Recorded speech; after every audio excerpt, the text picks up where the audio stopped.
this is Library Ninja, and thank you for joining me. What you just listened to as I was trying to lip sync is Fleetwood Mac, The Chain, and it's a really good song if you sit down and listen and just sing out on that or dance to it.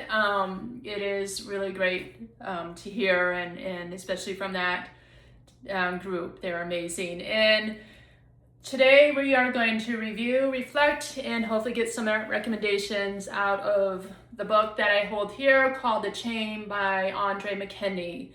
And to sum it up but not give it away so you can discover it for yourself, it is a mid-sized book. It is 352 pages full of suspense. Yes, I would say this is a suspense book, to put it in a category.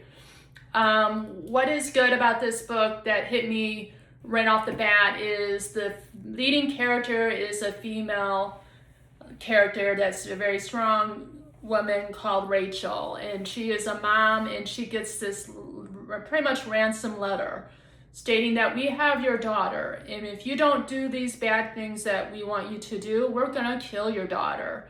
And on top of it, you're gonna kidnap a child and do the same thing. So hence chain, it just keeps going around and around pretty much until hopefully Rachel can save the day and save her daughter, which that's all I'm gonna say.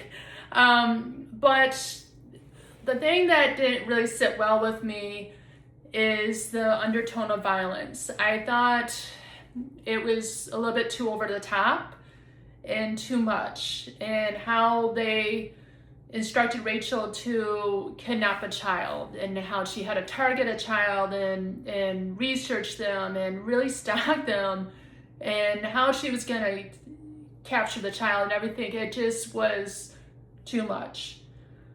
I also feel like it was pretty much predictable, just with how much can you go with a chain. Chains do not break, but at some point they do. And how much can you carry that over with that cycle? And pretty much with that, Mckinty does introduce the bad guys pretty much towards the end. And I just thought it was all put together towards the end to make it predictable. And there wasn't a huge excitement of an ending for me. So don't let that deter you, because to me, I found good quotes to it too. And a lot of good quotes that carry me over and make it through and through as I cheer Rachel towards the very end and being able to come out on top. And I just want to share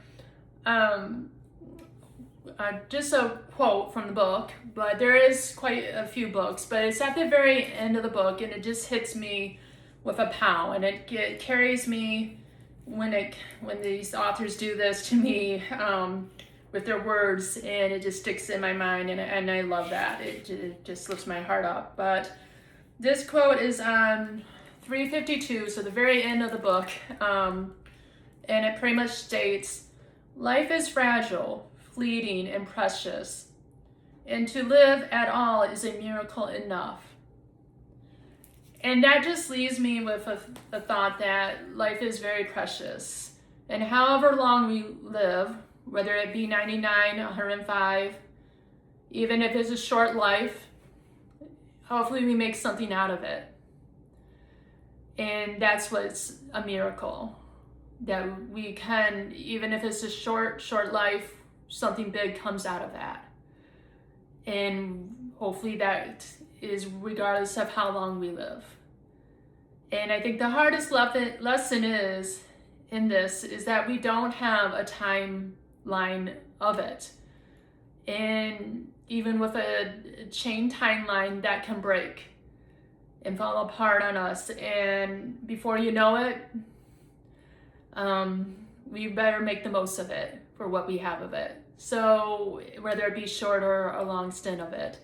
But life is very precious. And I do love that quote. And it's just fitting towards the end of this story here in this book. So I definitely love that when the author just throws that into my mind.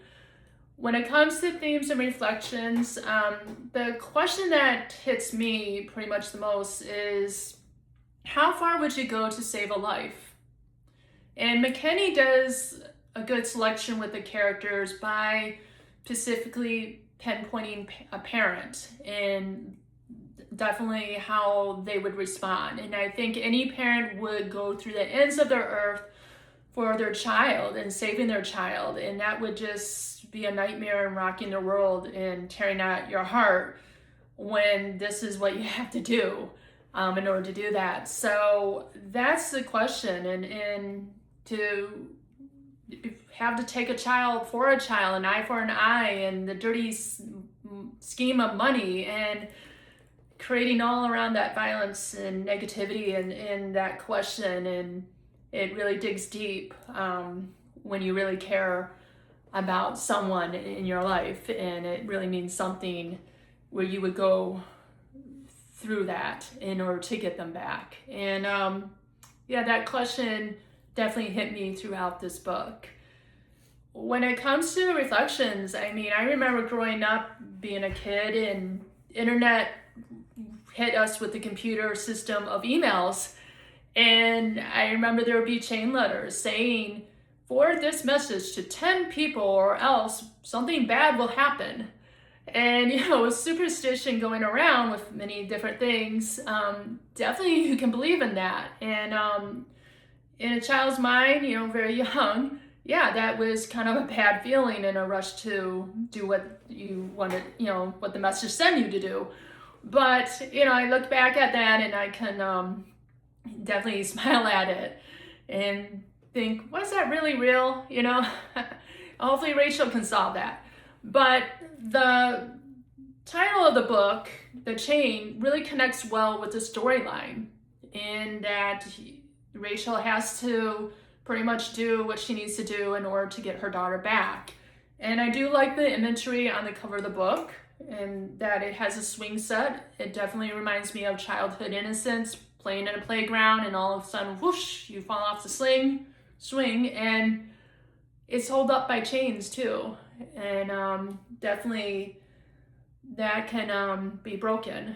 And like I said, I really like how the imagery is. It's very in your face with the colors too, bright red and black, and kind of a dark feeling there. So also the author Mckinty, he does write an afterthought of how he came up with the story in connection with chain letters, and it was quite interesting. I do recommend you guys diving into that at the end of the book, and just seeing where he comes from with that. I do love when authors do explain themselves and can share a little bit as to where they came with the story. As far as with recommendations, I don't really have one for this book. The only thing I can think of that when I was reading it pops in my mind is The Hunger Games, which is a series, and also it is a movie.